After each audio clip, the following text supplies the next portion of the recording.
Kalau cikgu-cikgu pun dah tak boleh naik. Macam apa yang cakap kan, dia bila terlalu banyak, jadi cikgu ni dia akan rasa satu beban.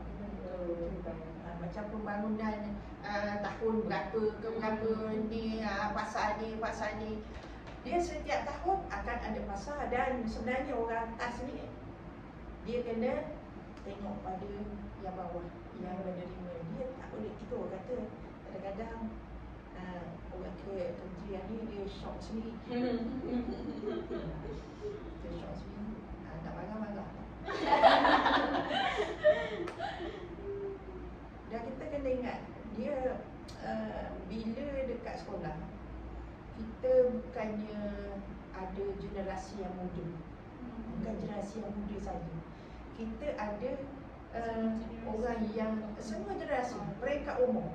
Ada orang yang memang dah umur 50-an, 50 hingga 59. Ini peringkat ni, dia dah macam bila ada satu benda yang baru, dia dah jadi macam satu beban. Jadi satu beban bagi dia. Jadi kalau boleh, kalau kata adalah dia nak buat pembaharuan, biarkan pembaharuan itu yang boleh menjadikan cikgu ni senang untuk dia. Memang tak dinafikan kita punya apa orang kata, dunia sekarang ni makin lama makin moden, makin lama makin moden. Tapi sebenarnya kita kena seimbangkan yang moden dengan yang tradisional. Yang tradisional tu kena ada juga. Dia kalau moden saja susah jadi. Dia kena seimbangkan antara tradisional dan moden. Jadi pihak kementerian perlu ambil kira kalau dia nak buat sesuatu tu. Sebab bila dia di peringkat kementerian, yang fikir tu semuanya orang-orang yang dah ada master, PhD, yang dia punya pemikiran dia tu, dia IQ dia tu melangkaui. Dia dah melangkau. Idea tu untuk dia Yang bawah sebenarnya untuk dia. Dan kalau kita tengok kadang-kadang benda tu dia tak boleh dilaksanakan di semua sekolah. Apa yang dia buat tak boleh dilaksanakan di semua sekolah, Contoh macam penjenamaan semula sekolah. Transformasi itu kan.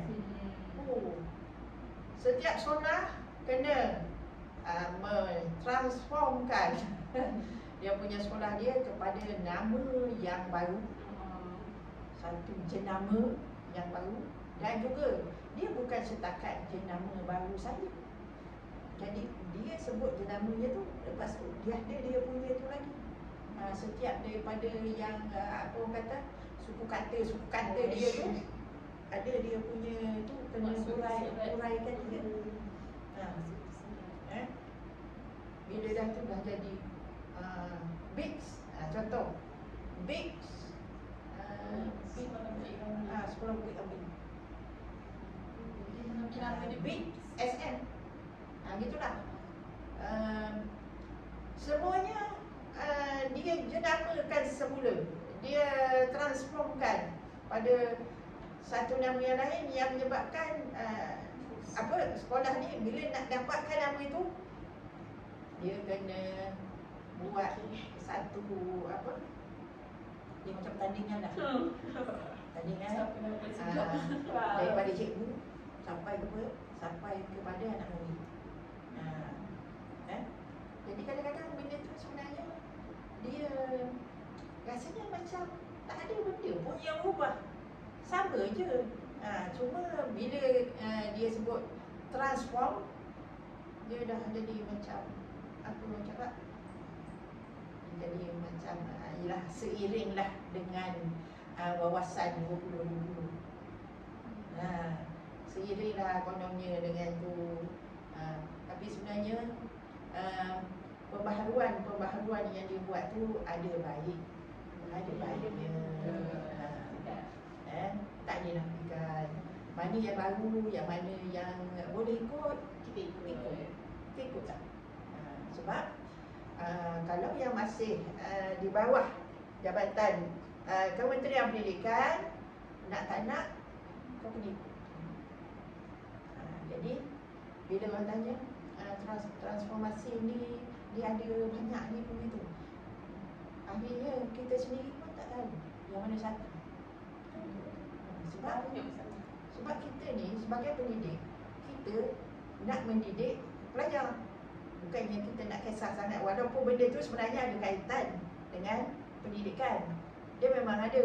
Tapi bila kita masuk kelas, yang kita nak kejarnya silibus. Silibusnya nak kena habiskan. Kau kena ingat cikgu kat sekolah, semua benda nak kena kejar ikut pada date yang telah diberikan, bukan saja-saja. Jadi apa orang kata, kalau boleh Kementerian Pendidikan ni kalau nak buat sesuatu benda yang baru tu, kita kena pergi kepada akar umbi, pergi pada bawah. Kena mula balik. Bila tengok, kalau kau tengok sekarang ni sistem pendidikan yang lama dulu dia dah balik semula.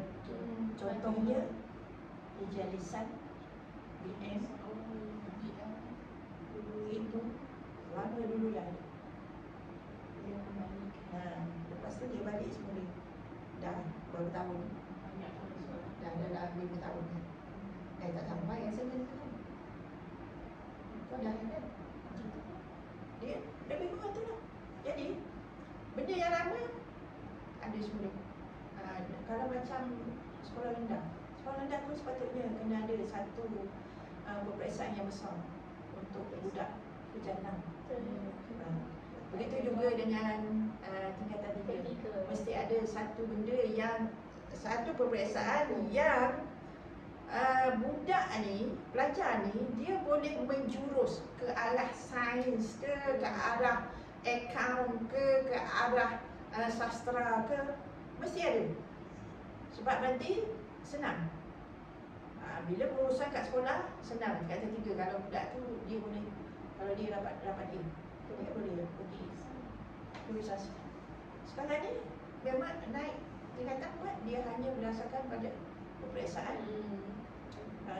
akhir tahun.